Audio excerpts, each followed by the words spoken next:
Good afternoon po mga kabingwit. Merong nagpa-repair dito ng isang makina.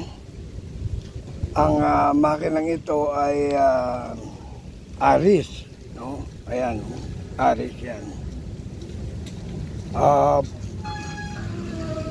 Ano po yan? 4,000 series. Ayan. 4,000 series po yan. Ngayon, ito po yung tinutukoy ko na sakit ng Aris. Isa sa mga sakit ng Aris.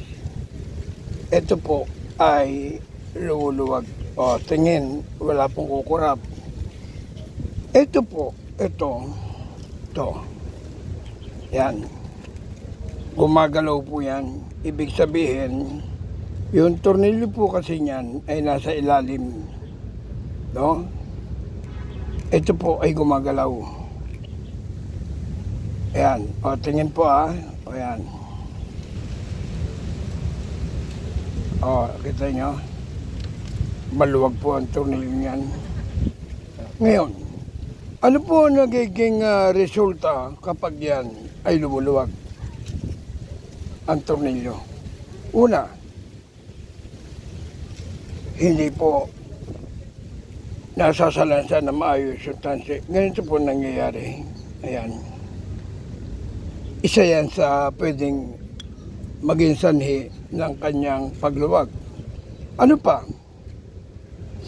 Kapag inikot po ninyo yung handle, bigla po yung nag-i-stack up na ganun. Hindi nyo mapihit. Pero pag binitawa mo siya at inikot mo uli, iikot na naman siya uli. Parang magic ba ganun? Pero hindi po yun magic dahil ito nga po, yan ay maluwag. Yan nyo? Kasi po ito ay meron po yung ipin dito at tumatama yan doon sa pinaka granahe sa loob dito. Yung spiral gear na yan, diyan po tumatama yung ipin.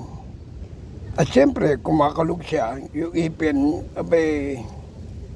kumakalso sa mga daanan ng ganyan. Kaya nagkakaroon po yun ng paghinto o stack up. Pero pag nagkaroon po ng mga ganong problema, huwag po natin siyang pupuwersahin. Bagkos, dalhin niyo po rito at re-repairin po natin. Ngayon, paano po malalaman na yan ay kumakalog?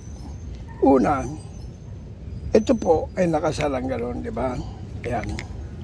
Dito nyo lang malalaman yan. Ito, malaki ang uga niyan. Ayan o, malaki ang uga. Tingnan nyo. Dito nyo lang hawakan sa spool at malaki ang uga niyan. So, ibig sabihin, pag binuksan natin yan ganyan, at makikita natin na yun nga ay kumakalog. Tingnan nyo. Hindi po yung sa baba, yung sa taas, yun po ang kumakalog. Ayan. Okay, tukuran natin yung baba para hindi sa sumabay, no? Tingnan. Ito po ang kumakalog. Ayan, tingnan. Ayan. So, anong dapat pong gawin sa kanya? Kailangan pong higpitan yung tornilyo. Kasi ang tornilyo po niyan ay nasa ilalim. Ngayon, paano yun mahigpitan? Kailangan po baklasin lahat ito para mailabas natin itong shafting at mahigpitan yung tornilyo. Ngayon, napaka-komplikado po kasi lahat yan babaklasin mo para lang mahigpitan yun. Hindi mo naman mailalabas yun ng pag-ganong-ganon na hindi po lahat ito binabaklas. Ito lahat. Okay po?